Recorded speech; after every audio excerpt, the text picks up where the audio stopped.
Calix Vero always said diplomacy was like eating a live snake. If you keep your mouth shut, you'll choke on it. On the Generation ship Elysium, he often found himself chewing. The ship was a marvel of human engineering, a giant metal sausage hurtling through the void with all the elegance of a drunk asteroid.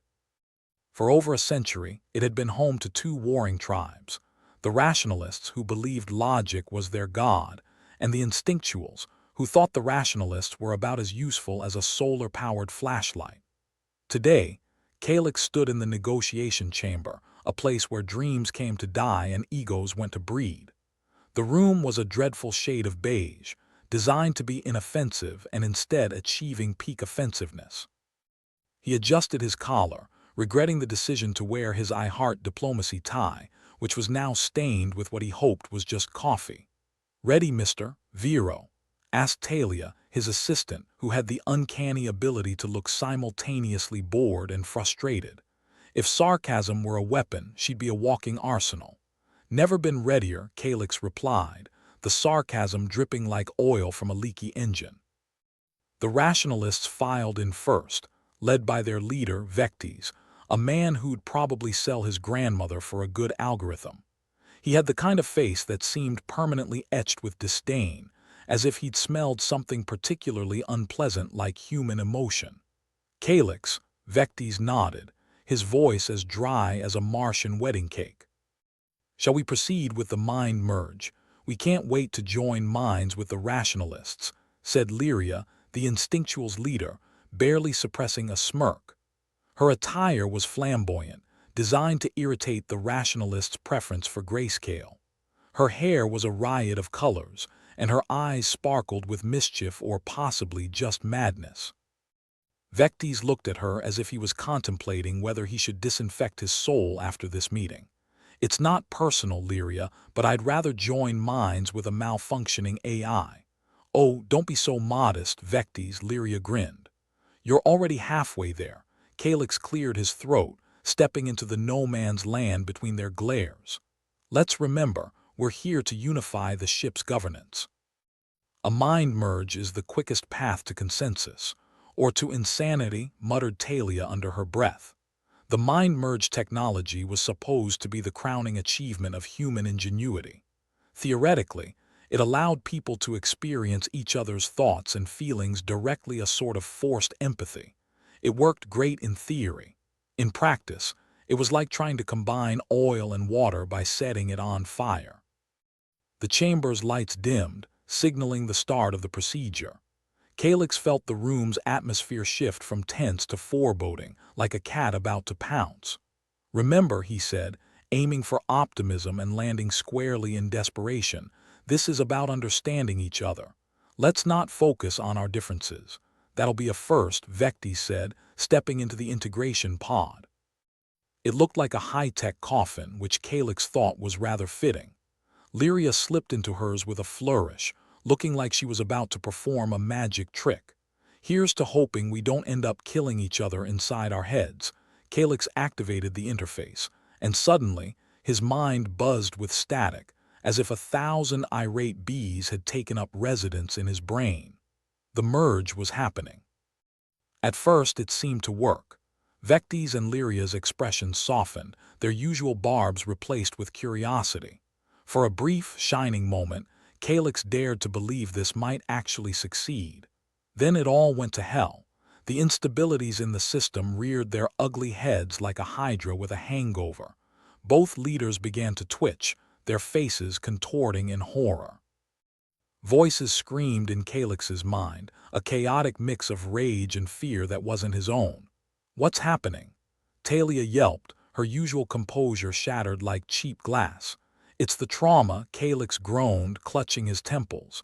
"The system's picking up their emotional baggage. It's too much emotional trauma, humanity's favorite party favor." It turned out that decades of animosity and suspicion weren't the best foundation for a mind meld. Who could have guessed? Vectes was the first to break, his scream echoing through the chamber as he was bombarded with memories, not his own memories of betrayal, loss, and the kind of familial dysfunction that might make a reality TV producer drool. Lyria wasn't faring much better. Her laughter, high-pitched and tinged with hysteria, filled the room. "This is insane," she gasped between fits of psychotic giggles. I can't do this." Calyx slammed the emergency abort button, cutting the connection as if slicing through a taut wire. The light in the chamber returned to its previous offensively bland hue. Vectes and Lyria staggered from their pods, looking like they'd just gone 10 rounds with a particularly vengeful ghost. Well, Calyx breathed, managing a wry smile. That went about as well as a lead balloon in a vacuum. Talia shook her head, her voice a mix of awe and disdain. "Next time, maybe we should try something less volatile. Like juggling grenades." Lyria, still catching her breath, struggled to maintain her bravado. "Hey, at least now I know how it feels to be Vectes. It's like wearing a straitjacket inside a morgue." Vectes, trembling and pale, couldn't muster more than a scowl. "And I thought I hated instinctuals before." "I think we can agree," Calyx interjected, trying to regain some semblance of control, "that this was enlightening. We've learned something." "Yeah," Lyria said, eyes gleaming with a newfound, if unstable, clarity. "We learned that mixing our minds is like mixing nitroglycerin with a pogo stick." The room was silent, the weight of their failure as tangible as the recycled air they breathed. It was a silence filled with the knowledge that their grand plan for unity was little more than a dumpster fire of epic proportions. Calyx sighed, rubbing his temples. Well, that was a cluster. His words were drowned out by the sudden blaring of alarms, the kind that promised an incoming doom or, at the very least, a hell of a lot more paperwork. "What now?" Vectes groaned, the color returning to his face only to drain again. "Looks like the ship," Talia said, peering at her tablet with the weariness of someone who's spent too long in a bureaucratic nightmare, "has decided to join in on the chaos. We've got a reactor issue." Calyx closed his eyes, muttering curses that would make a sailor blush. "Perfect. Because what's a mind-meld disaster without a ticking time bomb?" The negotiation chamber erupted into a frenzy of movement as the leaders scrambled to address the new crisis, their fragile alliance hanging by a thread thinner than Calyx's patience. As they rushed out, Calyx couldn't help but think that maybe, just maybe, humanity was as screwed as ever. But damn it, if they weren't going to go down with style. Calyx Vero was beginning to think he should have taken up basket weaving. Sure, it was hard to find reeds in space, but anything seemed preferable to his current job. The negotiation chamber was now a chaotic symphony of flashing lights and blaring alarms, making it feel like a disco designed by someone with a vendetta against sanity. "Is it just me?" Talia piped up, "or does it feel like the ship's trying to tell us something yet?" Calyx replied, struggling to be heard over the wailing sirens. "It's saying we're screwed." Vectes, still pale and twitchy from the mind-meld fiasco, was staring at his tablet as if willing it to solve all his problems. "Reactor malfunction," he muttered. "Can this day get any worse?" "Don't say that." Lyria chimed in, her voice a mix of faux cheer and genuine panic. "You'll jinx us." Calyx rolled his eyes. "Right, because our biggest issue right now is bad luck." They stumbled out of the chamber, the halls of the Elysium vibrating with the energy of 1,000 stressed-out souls. The ship was alive with the hum of people rushing to and fro, each face a mask of terror or grim determination. Calyx felt like a conductor trying to orchestrate a disaster. "Doctor, Seneca's office is this way," Talia shouted, pointing down a corridor that looked like it had seen better days. Panels hung askew, and the lighting flickered ominously, as if the Elysium itself was having a nervous breakdown. "Great," Calyx muttered. "Let's go get psychoanalyzed while the ship falls apart." They pushed through the throngs of people, arriving at Dr. Seneca's office, a small, cluttered room packed with books and bottles of dubious origin. The doctor himself was a wiry man with a perpetual 5 o'clock shadow and an expression that suggested he'd seen humanity's best and worst and wasn't particularly impressed by either. "Calyx," Seneca exclaimed, waving a half-empty glass of something that smelled like regret. "What brings you to my humble abode besides the apocalypse?" Calyx replied, slumping into a chair that creaked ominously. "We've got a bit of a crisis." "Ah, yes. I heard the mind merge didn't go as planned," Seneca said, with the air of a man who'd seen many plans go to pot. "That's putting it mildly," Talia added, crossing her arms. "It was like watching a train wreck but less organized." Seneca nodded sagely. "And now you're dealing with the fallout. Emotional trauma can be a real bugger, especially when it's shared." Calyx sighed. "We need to know if there's any way to handle this mess." Vectes and Lyria are practically at each other's throats, and the ship systems are acting up like a hormonal teenager. "Well," Seneca said, running a hand through his hair, "it's possible that the trauma from the merge has awakened some deep-seated survival instincts. You know, fight or flight and all that." "Great," Calyx said, rubbing his temples. "So we've turned the ship into a giant anxiety attack." "More or less," Seneca replied, pouring himself another drink. "The mind merge was supposed to foster empathy, but instead it's triggered everyone's worst fears and memories. It's like shaking a bottle of champagne and then complaining when it explodes." Talia snorted. "So what's the plan? Do we just sit back and watch the fireworks?" "Not quite," Seneca said. "We need to stabilize the situation before it spirals out of control. The ship systems are probably reacting to the heightened emotional stress. If we can calm things down, we might just avoid a complete meltdown." Calyx grimaced. "And how do we do that?" "I don't suppose you've got a magic wand hidden in one of those bottles." "Sadly, no," Seneca replied with a chuckle. "But I do have a few ideas. First, we need to get Vectes and Lyria to cooperate. If they can agree on anything, it'll help reassure their followers." "Fantastic," Calyx muttered. "Getting them to agree is like convincing cats to swim." "True," Seneca said, "but it's our best shot." With a sense of impending doom, Calyx and Talia left Seneca's office, intent on corralling the ship's most stubborn leaders. The corridors were still buzzing with frenetic energy, and the atmosphere was thick with tension. "Think they'll listen?" Talia asked, her voice tinged with doubt. "Not a chance," Calyx replied, "but we've got to try. Otherwise, we're all going to be space dust." They found Vectes and Lyria in the control room, locked in a heated argument over the reactor issue. It was like watching two tornadoes argue over the same patch of sky. "Enough," Calyx shouted, stepping between them like a human shield. "We don't have time for this. We need you two to work together or we're all done for." Vectes glared at him, his eyes cold enough to freeze nitrogen. "Why should I work with her?" "Because," Talia chimed in, "if you don't, there won't be a ship left to argue over." Lyria snorted. "And just how do you propose we cooperate?" "Simple," Calyx said, trying to project confidence he didn't feel. "We stabilize the reactor together. Vectes, you know the systems inside out. Lyria, your people have the manpower to get things done quickly. Combine your strengths."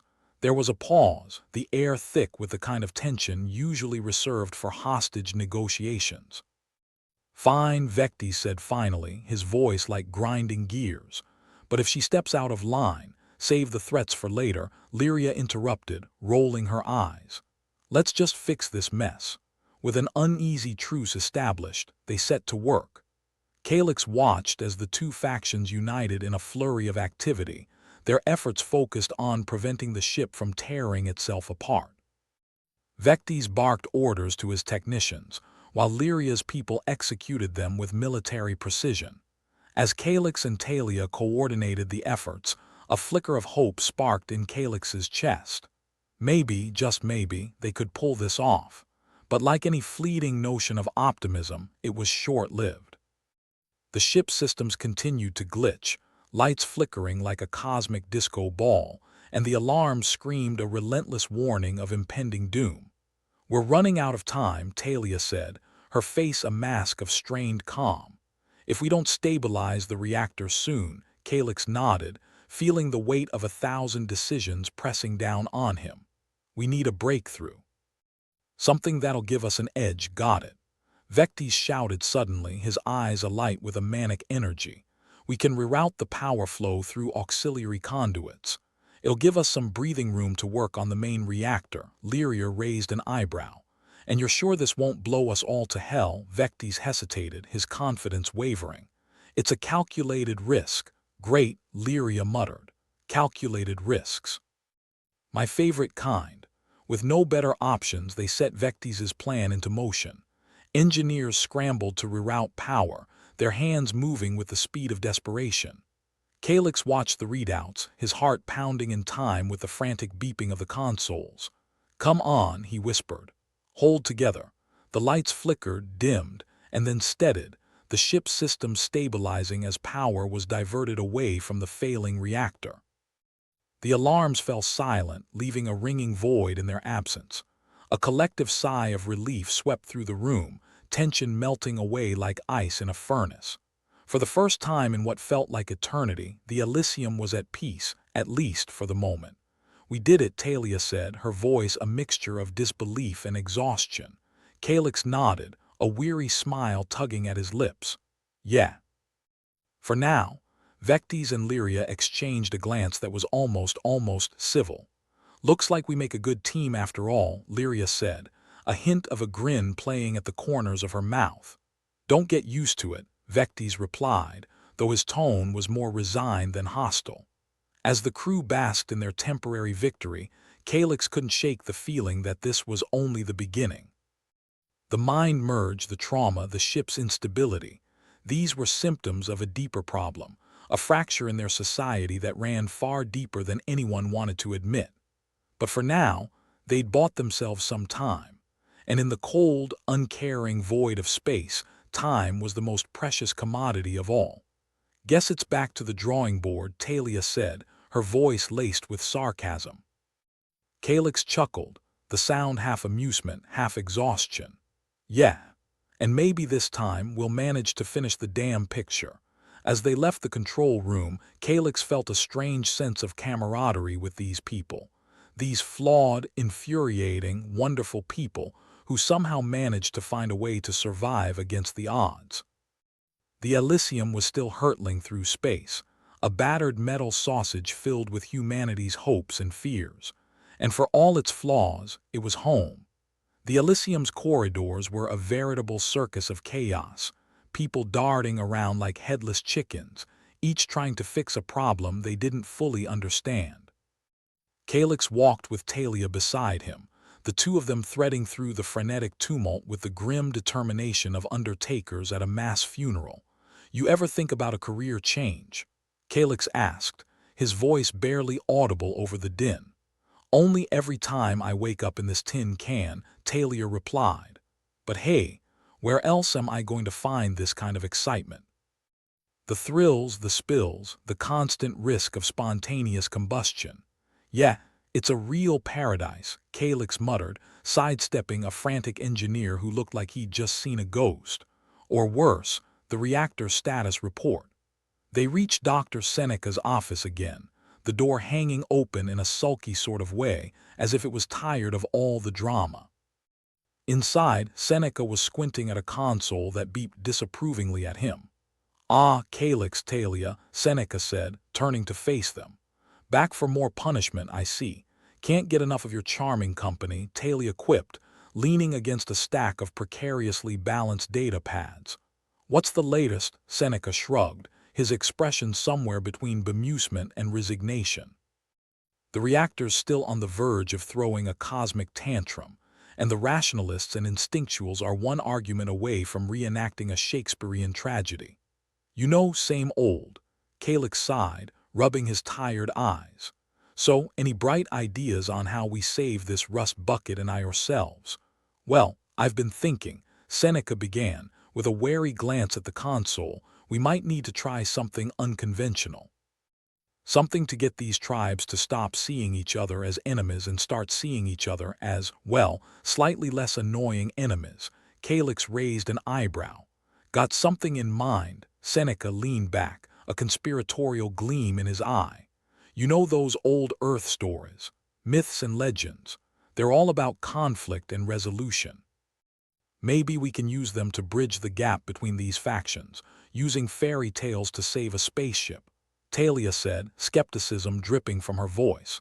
Sounds crazy enough to work. Exactly, Seneca said with a grin. And I know just the person to help us implement it. Naira Allen. She's got a knack for storytelling.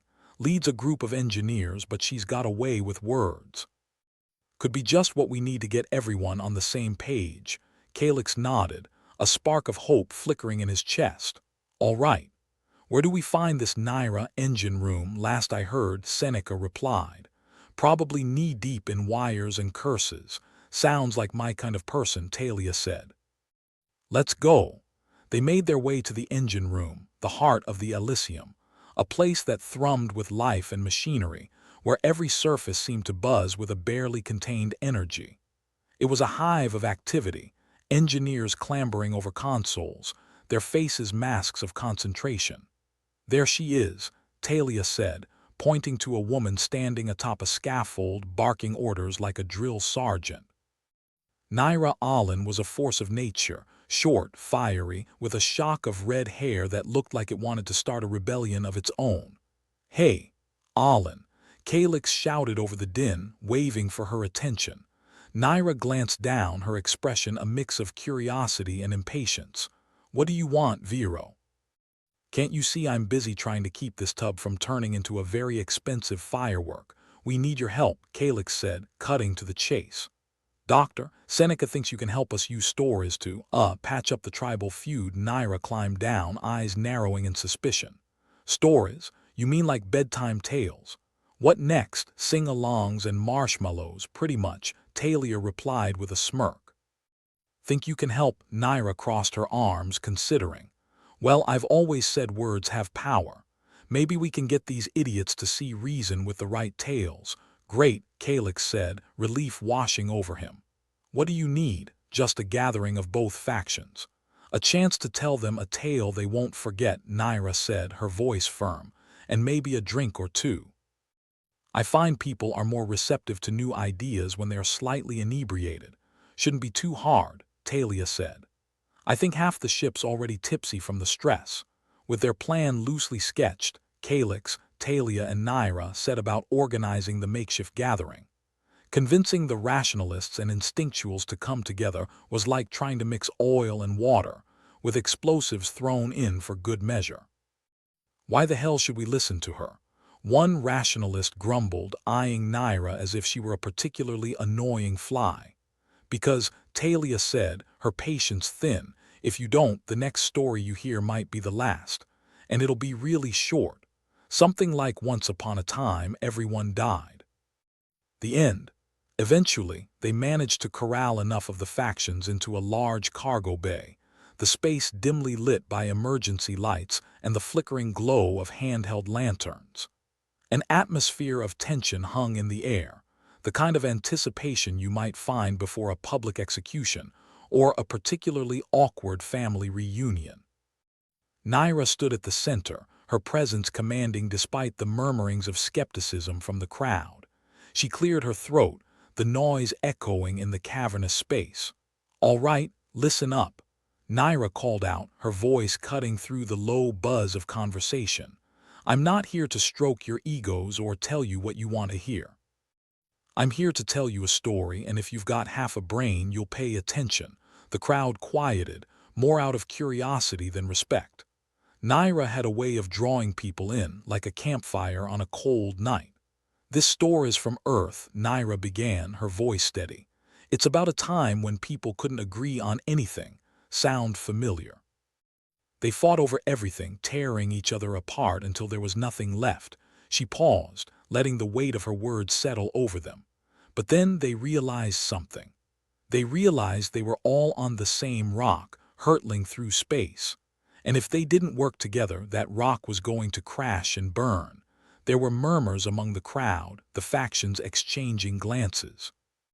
Naira had their attention now, the story weaving its spell. So they put aside their differences at least long enough to fix things. Naira continued, her eyes scanning the faces of her audience. And it wasn't easy. Hell, it was messy and painful, but they did it. Because the alternative was worse.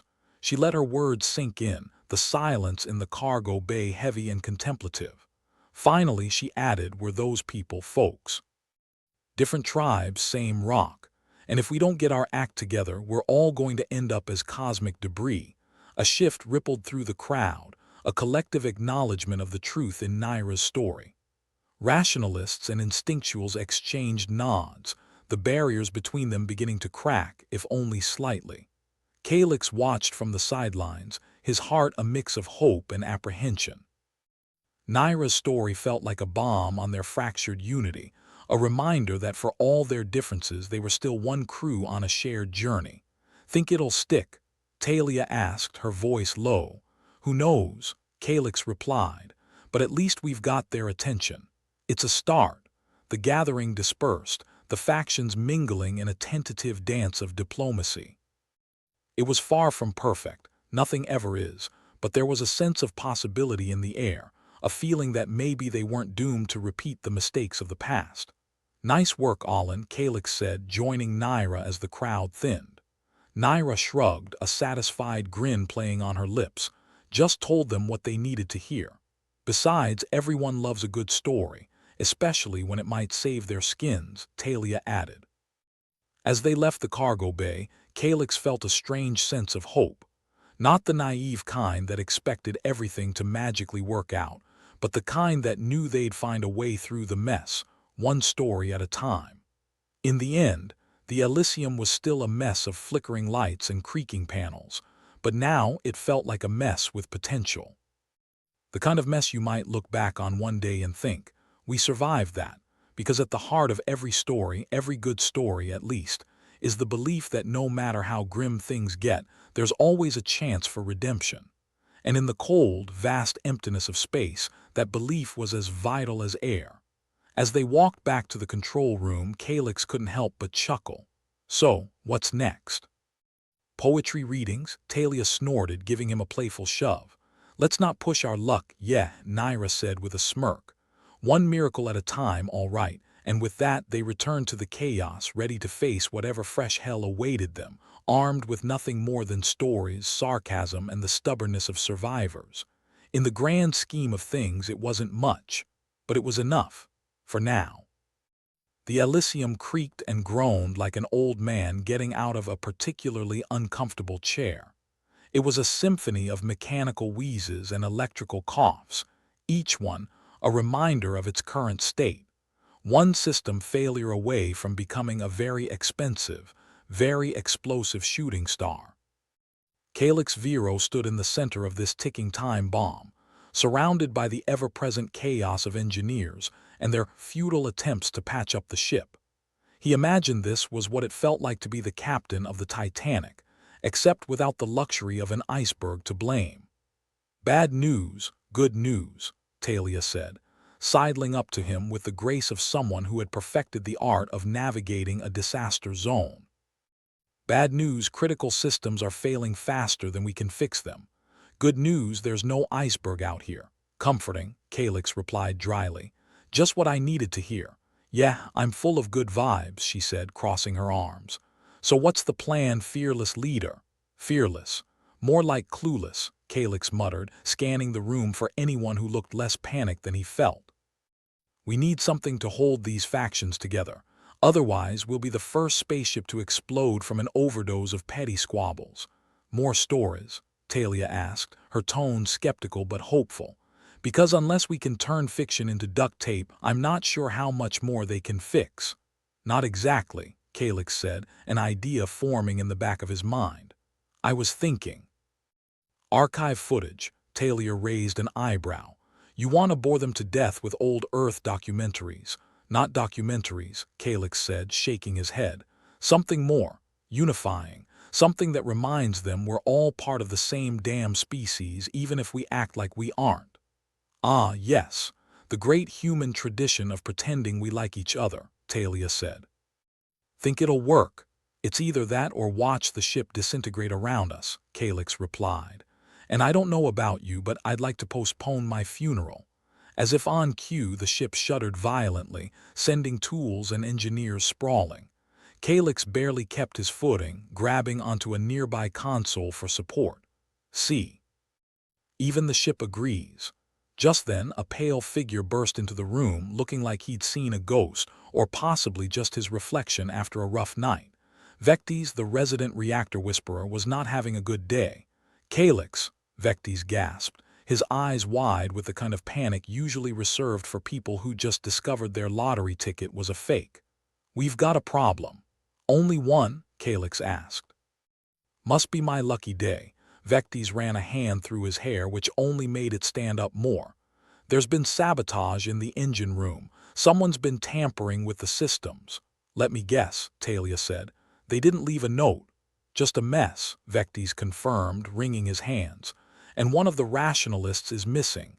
Leader type.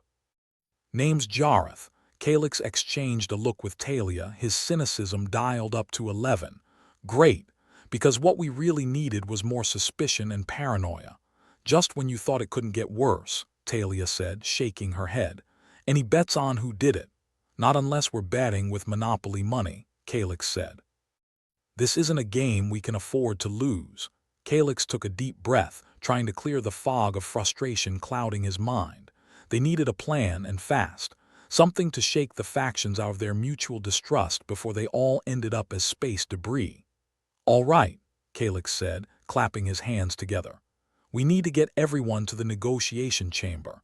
I want to show them something from the archives. Maybe remind them there's more to life than squabbling over who's right." "Think it'll help?" Vectes asked, his voice tinged with desperation. "Can't hurt," Calyx replied with a shrug. "Unless the footage explodes too." And so, with more hope than confidence, they set about gathering the rationalists and instinctuals for what felt like the millionth time. Calyx wondered if this was how kindergarten teachers felt, herding chaos and praying nobody threw a tantrum. The negotiation chamber was a cacophony of flashing lights and alarms, a garish reminder of the ship's precarious state. It was a wonder they hadn't all gone deaf from the constant blaring. "Could we turn down the volume on doom and gloom?" Talia asked, sticking a finger in her ear. "I'd rather not hear my own death knell," Calyx agreed. "Vectes, can you give it a rest with the alarms?" Vectes, fiddling with a panel of buttons, offered a nod. With a few deft presses, the alarms quieted, leaving the room in a blessed silence, well, as silent as a room full of agitated humans could be. "Nice," Talia said. "Almost feels peaceful now." "Give it a minute," Calyx replied. "I'm sure someone will ruin it." As the factions shuffled in, Calyx fought the urge to deliver a rousing speech. He'd never been much for words, at least not the inspiring kind. Sarcasm, sure. Encouragement, not so much. Instead, he let the footage do the talking. With a click, the projector whirred to life, casting a blue-tinted glow across the room. Images flickered on the walls, scenes of Earth, the home they'd all left behind. There were no words, just a montage of humanity's greatest hits and misses. Cities rising and falling, people laughing and crying, wars fought and peace made. It was a reminder that despite their differences, there was a shared history that bound them all. For a moment, the room was silent, the factions absorbed in the flickering images. Even the most hardened skeptics couldn't argue with the visceral power of their shared past. "See that," Calyx said, breaking the silence. "All of that chaos, all of that survival, that's the same blood running through our veins. We're not rationalists or instinctuals. We're just people trying not to screw up." A murmur ran through the crowd, a shift in the air. It was subtle, but it was there, a crack in the wall of division they'd built around themselves. "Nice speech," Talia said quietly, nudging him with her elbow. "I almost believed it." "Almost," Calyx replied with a wry grin. "I'll take it." As the footage ended, the lights flickered back to life, illuminating the weary faces of their audience. It was a start, a reminder that even in the void of space, they were still tethered to something greater than their petty squabbles. "All right, folks," Calyx said, addressing the room. "We've got a ship to save, and the first step is not killing each other." "Wise words," Talia said. "Think they'll listen?" "Probably not," Calyx admitted. "But at least they'll be too busy thinking about it to sabotage anything else." The meeting ended with more questions than answers, but that was par for the course on the Elysium. As the factions filed out, there was a sense of tentative hope, a feeling that maybe, just maybe, they could pull off a miracle. As they left the chamber, Vectes caught up with Calyx. "Thanks for that," he said, his voice a mix of gratitude and exhaustion. "Don't thank me yet," Calyx replied. "We've still got a reactor on the brink and a saboteur to deal with." "Right," Vectes said, his shoulders sagging. "Just another day on the Elysium." "Exactly," Calyx said, clapping him on the back. "And if we make it through this, drinks are on me." "Good thing I don't drink," Vectes replied with a crooked smile. "But I'll take you up on the offer anyway." They parted ways, both acutely aware of the challenges ahead. Elysium was a ship clinging to life, its future uncertain. But for the first time in a long time, there was a sense of possibility, an inkling that maybe the tales of old could guide them through the darkness. As Calyx and Talia made their way back through the ship's labyrinthine corridors, she glanced over at him, her expression thoughtful. "You really think it'll work, Calyx? The stories, the archives." "Honestly," Calyx said, rubbing the back of his neck, "I have no idea, but we've got to try something. Otherwise, we're just waiting for the next explosion." "You're a real optimist," Talia said, rolling her eyes. "Hey, I prefer realist with a sense of humor," Calyx shot back. "Besides, what else have we got?" And with that, they plunged back into the fray, armed with nothing more than stubborn determination and a few half-formed plans. In a universe that seemed hell-bent on proving just how small and insignificant they were, it was the best they could do. As they re-entered the engine room, Naira Allen was waiting for them, her hands on her hips and a look of grim determination on her face.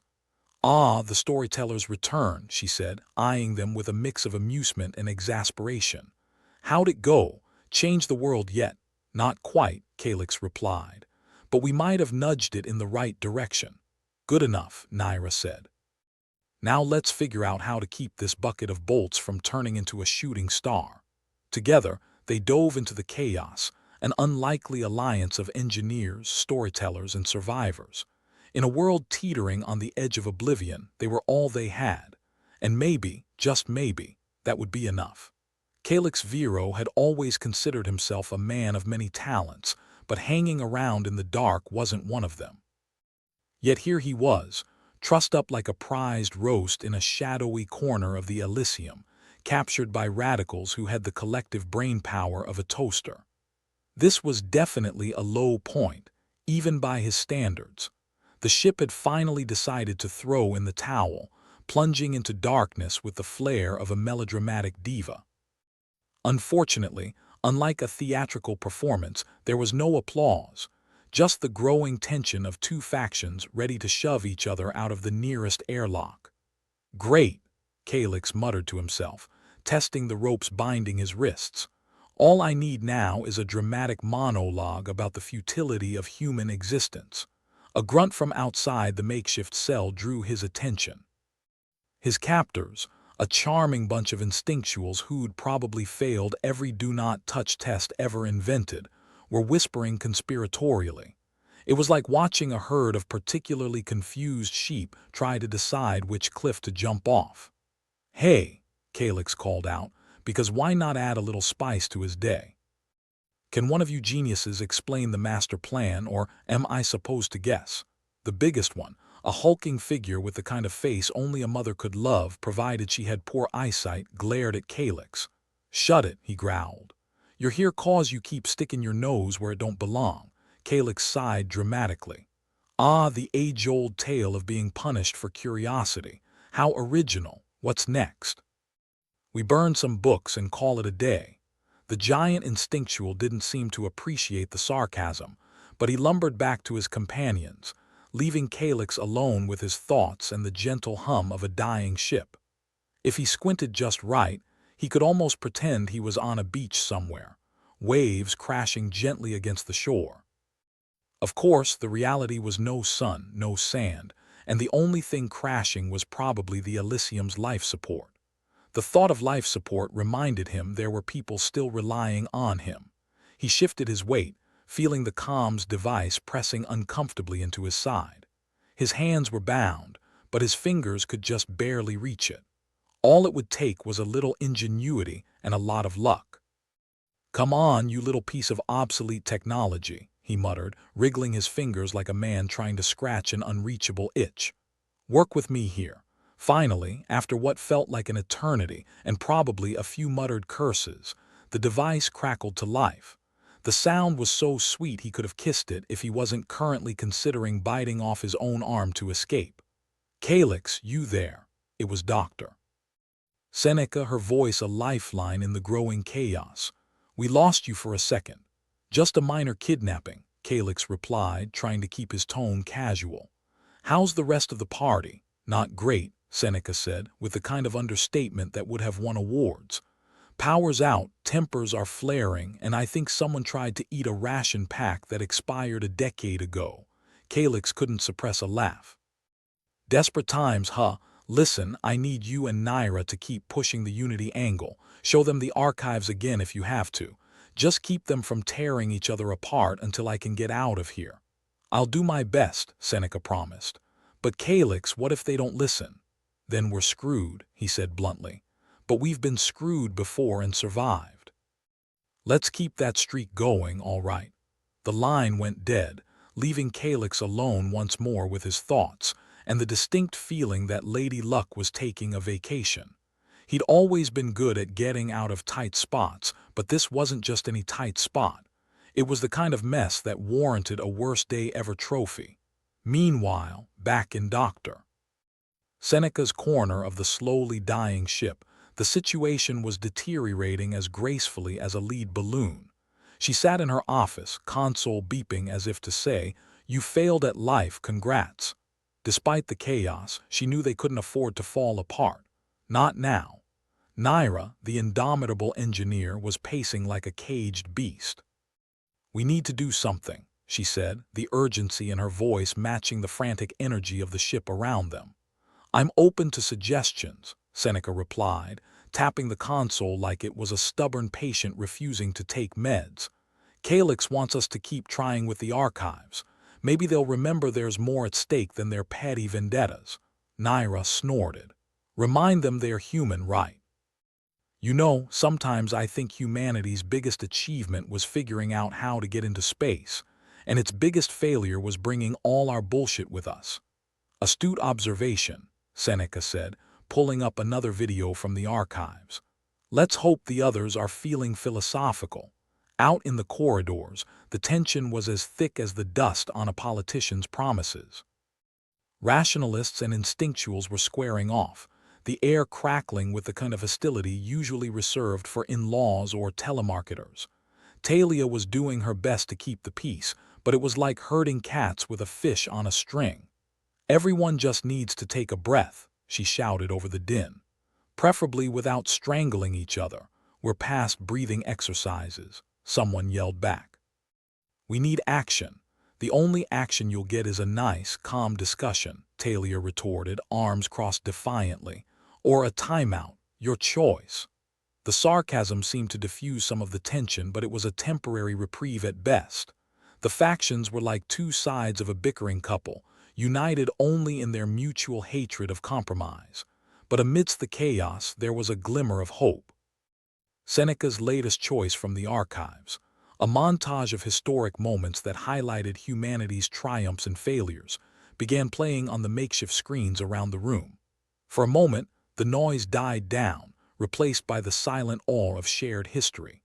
The footage was raw, visceral, and painfully honest. It showed humanity at its best and worst, a reminder that even in the darkest times, they'd found a way to survive. "Look," Seneca said quietly, stepping into the fray. "This is who we are, all of us. Do you really want to add blowing up a spaceship to the list of our species' proudest achievements?" Her words hung in the air, a challenge wrapped in a plea. The factions shifted uneasily, the weight of their collective past heavy on their shoulders. It wasn't a solution, but it was a start, a tentative step toward the possibility of unity. Meanwhile, Calyx was still knotted up in his corner of hell, but he could feel the shift. The ship was still teetering on the brink, but there was a faint, almost imperceptible sense of hope. It was like walking on a tightrope with a safety net made of cotton candy, precarious, but better than nothing. His captors, apparently bored with their hostage, were muttering among themselves. Calyx watched them, the wheels in his brain turning like a well-oiled machine. There was always a way out, even if it involved a bit of creative thinking. "Hey," he called out, feigning a casual tone. "I was just wondering, does the capturing the leader thing come with a dental plan? Because I've got this cavity that's been killing me." The biggest instinctual, apparently the spokesperson by virtue of being the loudest, turned with a scowl. "What are you on about now?" "Oh, nothing," Calyx replied, letting his voice drip with nonchalance. "Just curious about the perks of being a hostage. Gotta look on the bright side, right?" The giant's eyes narrowed, clearly not amused. "You're really starting to get on my nerves." Calyx shrugged, as much as his bindings would allow. "Then untie me and I promise to run away quietly.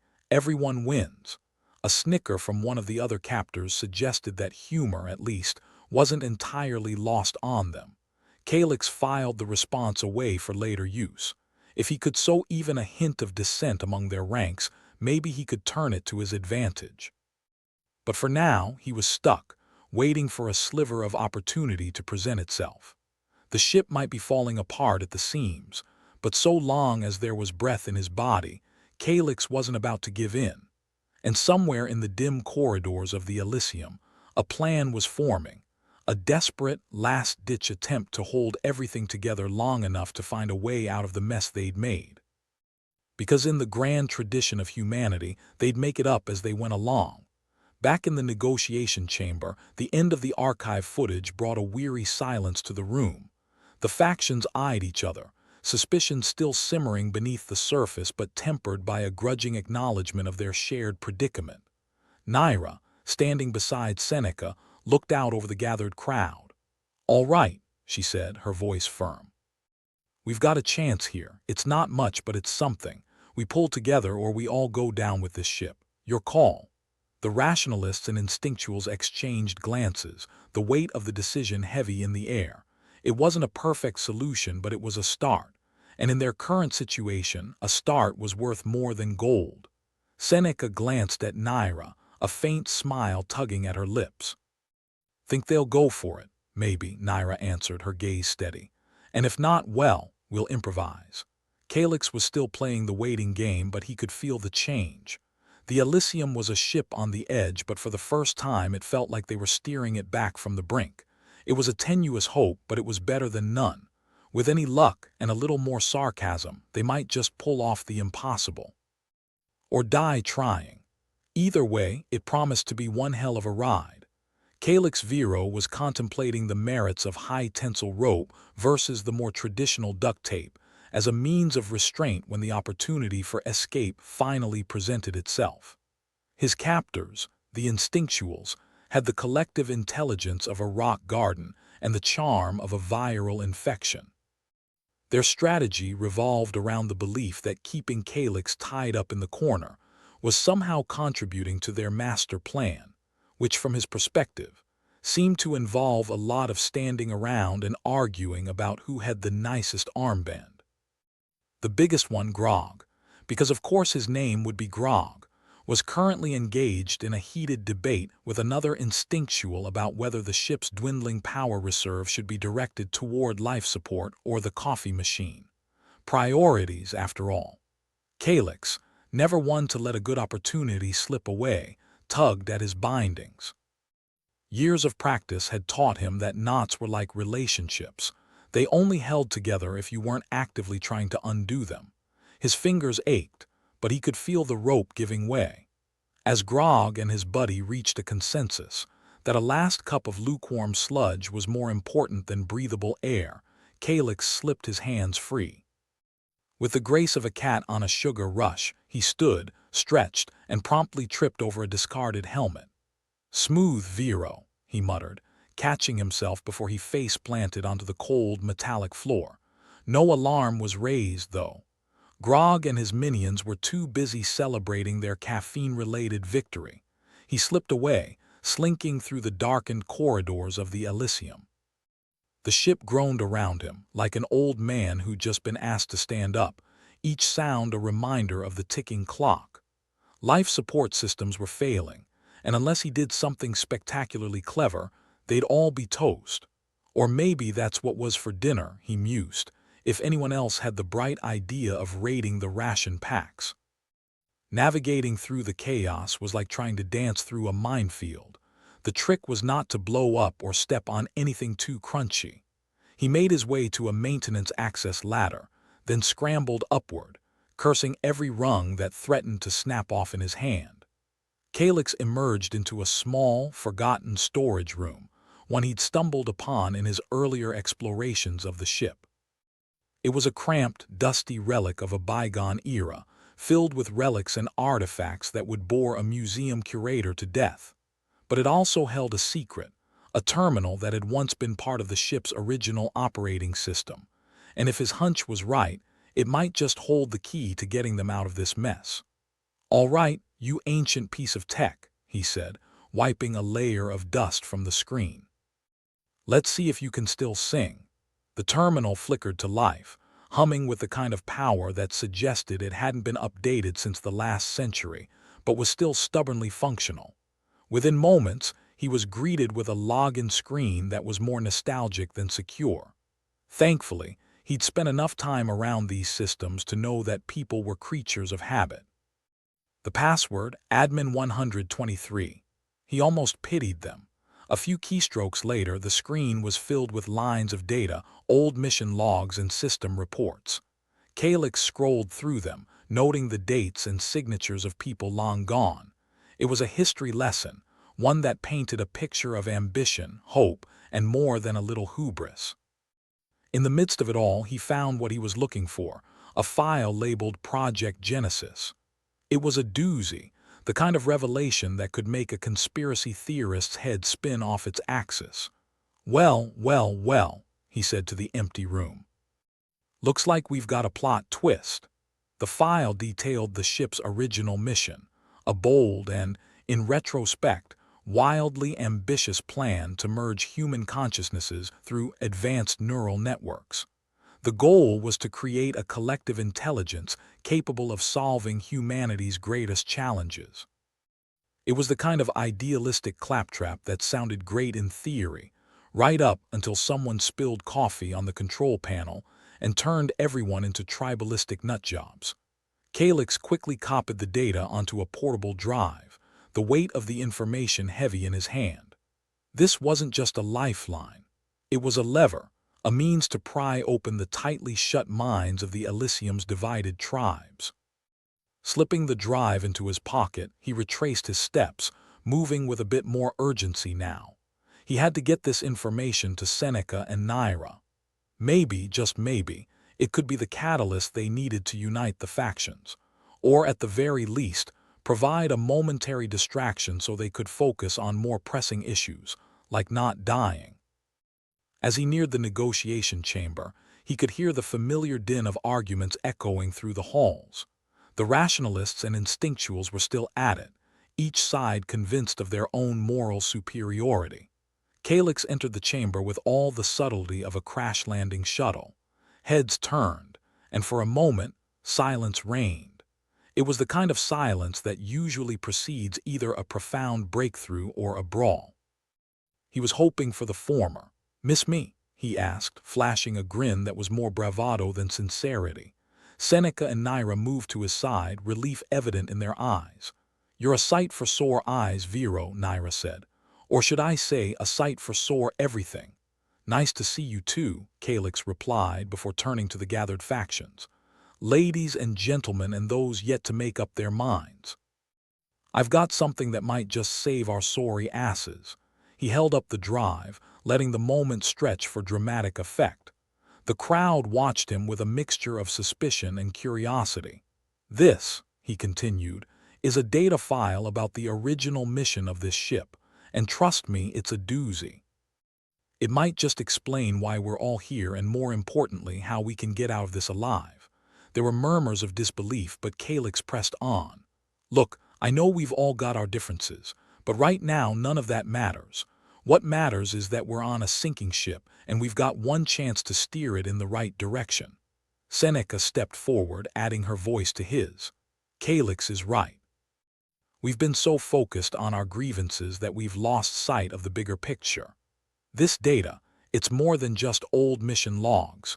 It's a reminder of what we set out to achieve. And if we can remember that, maybe we can find a way to work together. The room was silent again, but this time it was the quiet of contemplation. Calyx could see the gears turning in their heads, the dawning realization that perhaps, just perhaps, they had more to gain from cooperation than conflict. "Let's have a look at that file," someone called out. It was Grog, surprisingly enough, his earlier coffee-related belligerence replaced by a tentative interest. Calyx nodded, moving to the central console. It took a few moments to upload the data, and then the screen was filled with the ship's original mission plans, a detailed account of the Mind Merge project and its intended benefits. As they watched, the factions began to whisper among themselves, the seeds of doubt and curiosity beginning to sprout. For the first time, it seemed like they were all on the same page, if only for a moment. Naira leaned over to Calyx, her voice low. "You think this'll work?" "Work," Calyx echoed, not entirely sure himself. "Hell, I don't know, but at least it's got them talking." Seneca nodded, her eyes fixed on the screen. "If nothing else, it's a start." In the back of the chamber, a small group of rationalists and instinctuals had begun to discuss the information, their voices rising and falling in heated debate. But it wasn't the usual shouting match. This was something different, an actual conversation. Calyx watched with a sense of cautious optimism. It was far from a resolution, but it was a step forward. And in the mess they were in, any step forward was a victory. The ship continued to groan around them, the threat of complete systems failure still looming large. But with the revelation of the original mission, the factions had a new focus, a common goal that might just keep them from tearing each other apart long enough to work on a solution. Calyx took a deep breath, the weight of the situation still heavy on his shoulders. There was a long way to go, and countless challenges still lay ahead. But for the first time in what felt like forever, there was a glimmer of hope, a fragile, flickering light in the darkness, and that was something worth fighting for. "Well," Naira said, clapping him on the shoulder, "I guess you've earned your escape artist badge for today." Calyx grinned, though it felt more like a grimace. "Yeah, but let's not make a habit of it. I've got enough scars to start my own damn museum." Seneca chuckled, the sound a rare bit of levity in the tension-filled chamber. "Let's just make sure we get out of this in one piece, all of us." Calyx nodded, his gaze sweeping over the room. They were a ragtag bunch, full of flaws and contradictions. But they were also human, and that meant they had the capacity to surprise even themselves. With a final look at the screen, Calyx turned his attention back to the gathered crowd. "All right, folks," he said, his voice carrying over the hushed conversations. "Let's get to work. We've got a ship to save and a future to build." And with that, the room came alive, a buzz of activity and determination as the factions set aside their differences and began the hard work of survival. It wasn't a perfect solution, but it was a start. And in the vast, unforgiving expanse of space, that was more than enough. Calyx stood in the middle of the chaos like a bemused ringmaster, trying to herd a pack of cats into a swimming pool.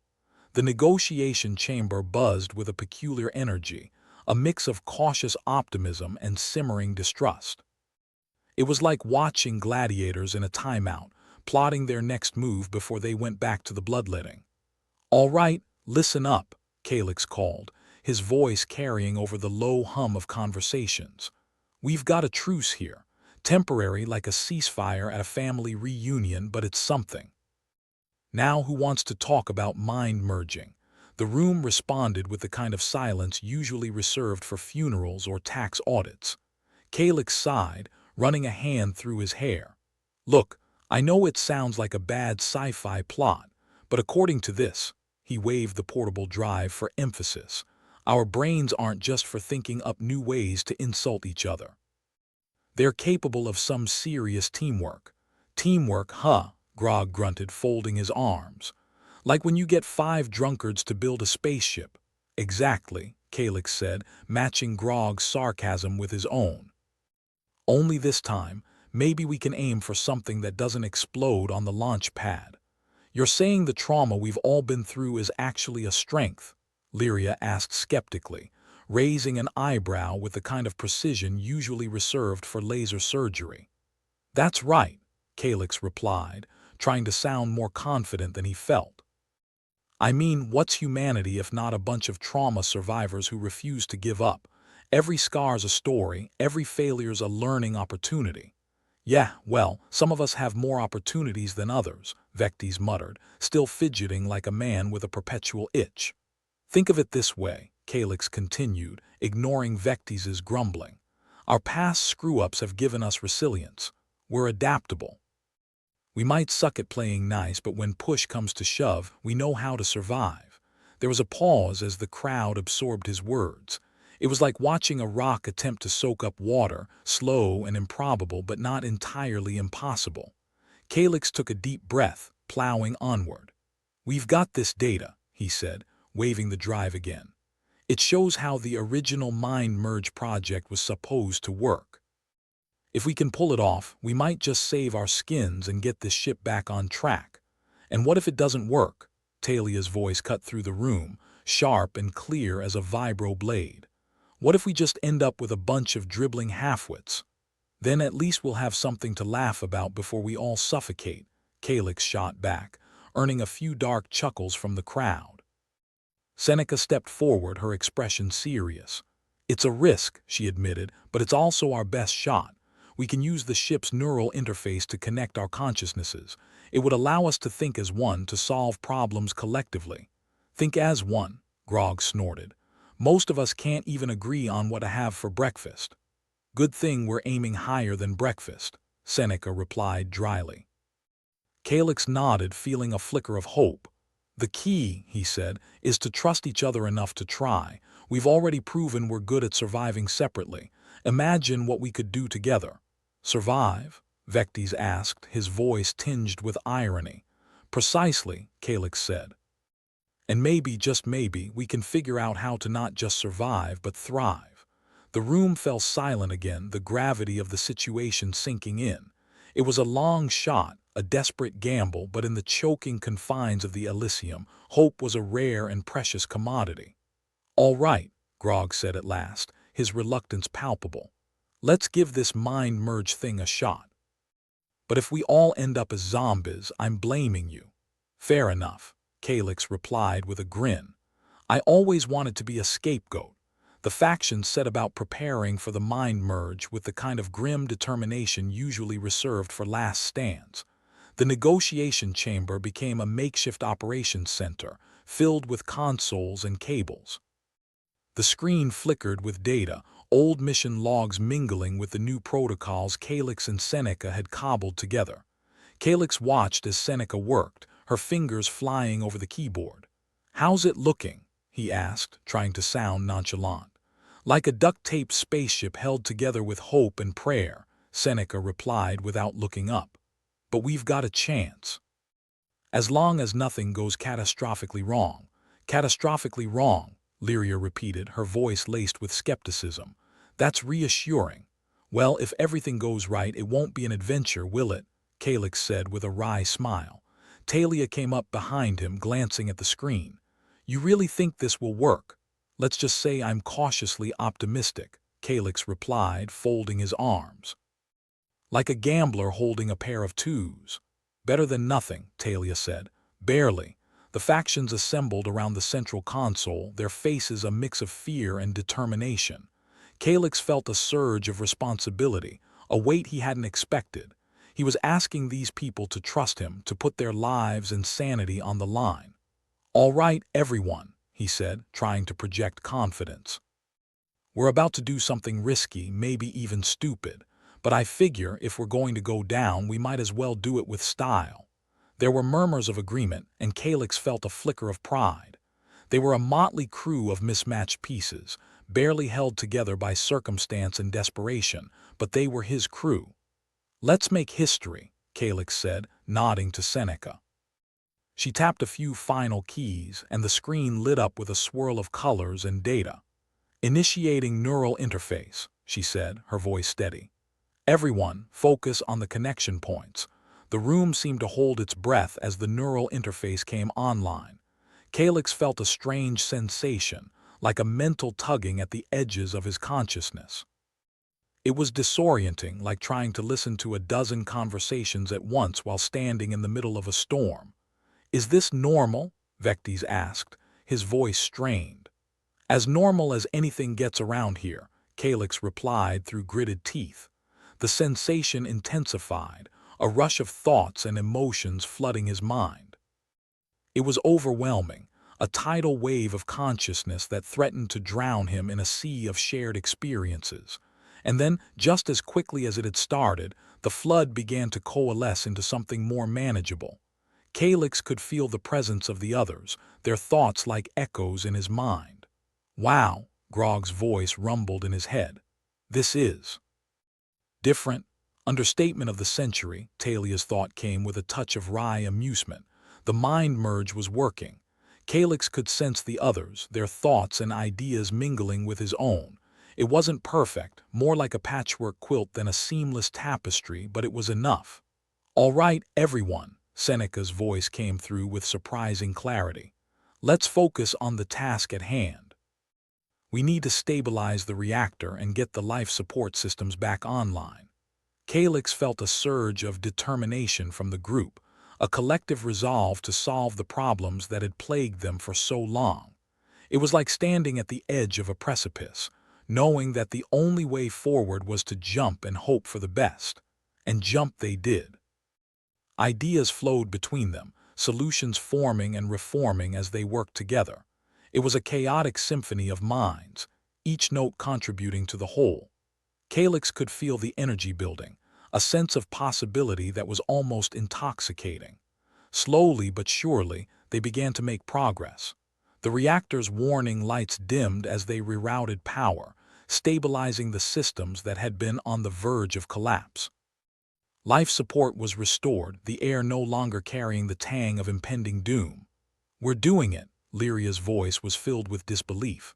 "We're actually doing it." Calyx felt a swell of pride, his own thoughts buoyed by the success of their efforts.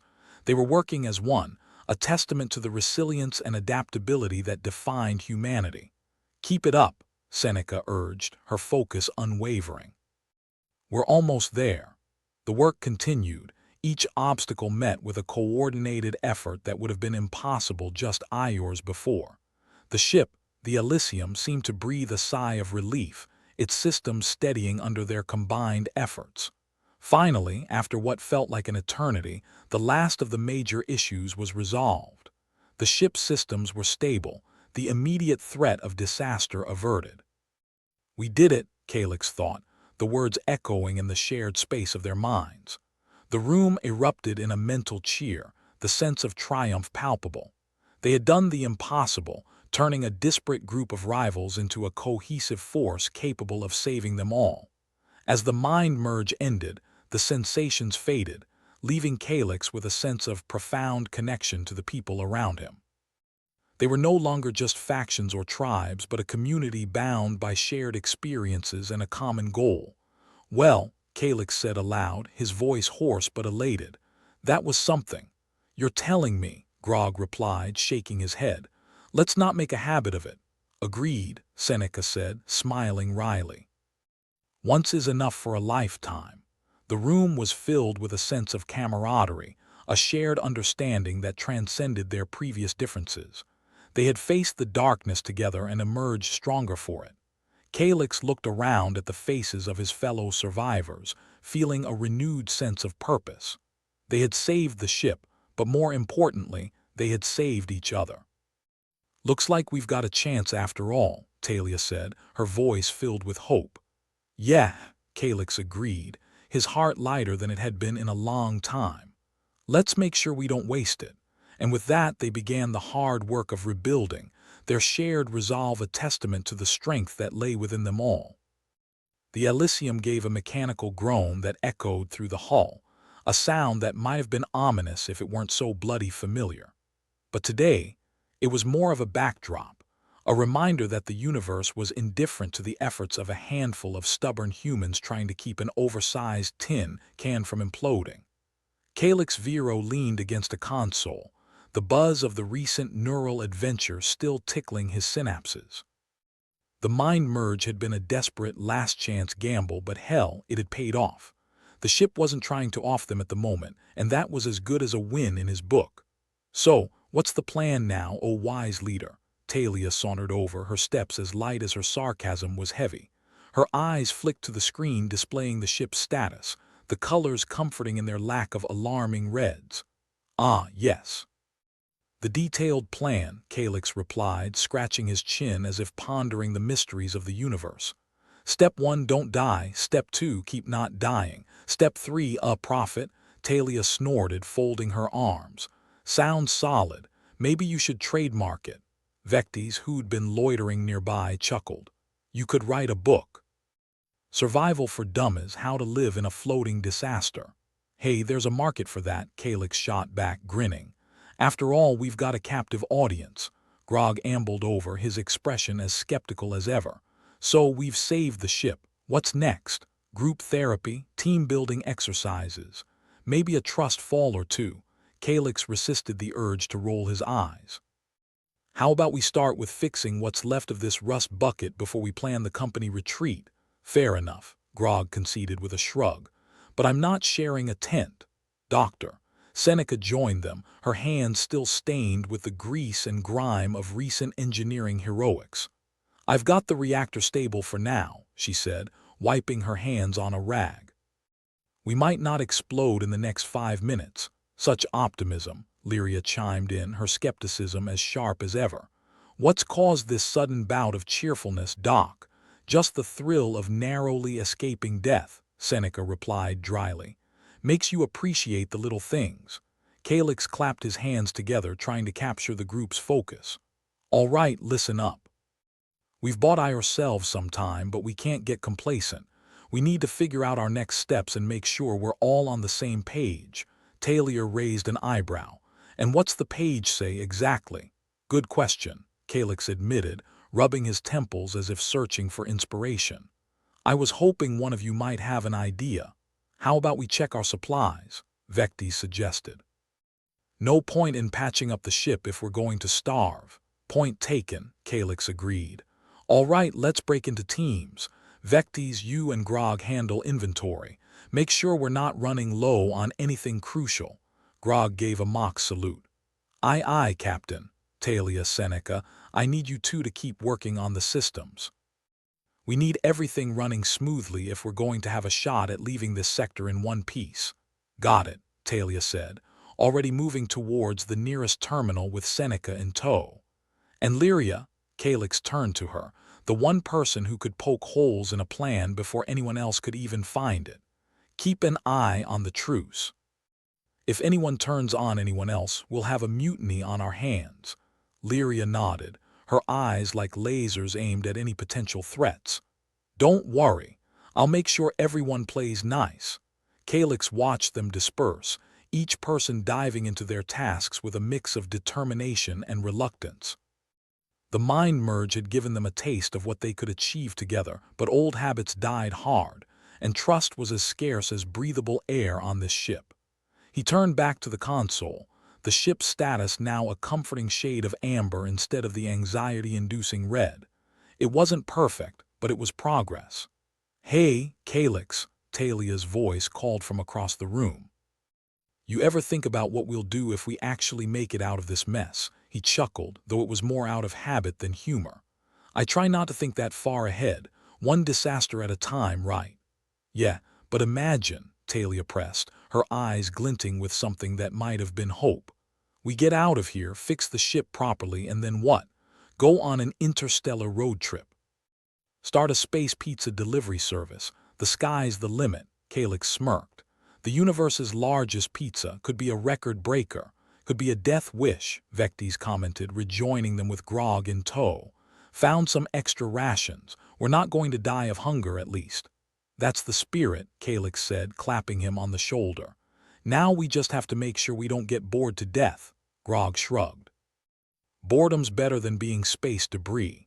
Can't argue with that, Lyria agreed, returning from her rounds. And it looks like everyone's sticking to the truce. For now. Calyx took a deep breath, letting the moment sink in. Despite the odds, despite the chaos and the constant threat of annihilation, they'd managed to come together, at least for the moment. "All right," he said, his voice carrying a rare note of genuine optimism. "We've got a chance here, folks. Let's not waste it." The group nodded, a mix of weary determination and cautious hope reflected in their faces. It wasn't much, but it was enough to keep them going. As they set about their tasks, Calyx found himself reflecting on the journey that had brought them to this point. They'd been a scattered, bickering bunch, barely able to stand each other, let alone work together. But now, there was something more. A shared history, a collective experience that had forged them into something resembling a team. He glanced at the portable drive that had started it all, the data still stored within its digital confines. It had been a gamble, trusting in the potential of teamwork over isolation, but it had paid off. Maybe there was something to be said for the old sayings about strength in numbers and all that. Calyx shook his head, amused by his own turn towards sentimentality. Perhaps the mind merge had left him with more than just a headache. Maybe it had given him a glimpse of what could be achieved when people stopped focusing on their differences and started focusing on their common goals. After all, humanity had always thrived on its ability to adapt, to overcome. It hadn't just survived, it had flourished, even in the face of overwhelming odds. And if a bunch of squabbling survivors could come together to save a ship, who knew what else they could accomplish?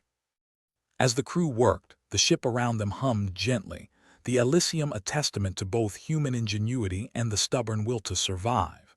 It wasn't perfect, but it was theirs, a floating home in the vastness of space. Calyx squared his shoulders, a grin tugging at his lips as he surveyed his motley crew. They were far from out of the woods, but they'd taken the first step on a long journey. And if they could keep it together, maybe they'd see the other side. But for now, there was work to be done, and Calyx wouldn't have it any other way. They'd find their path forward, one step at a time, navigating the stars with humor, grit, and a healthy dose of sarcastic banter. After all, if they didn't laugh, they might just cry. And in the cold, uncaring expanse of space, a laugh was as good a defense as any. With a deep breath, Calyx turned back to the task at hand, the comforting chaos of the ship's systems a welcome distraction from the enormity of the space outside. They might be lost in the cosmos, barely clinging to survival, but they were doing it together. And for the first time in a long while, that was enough.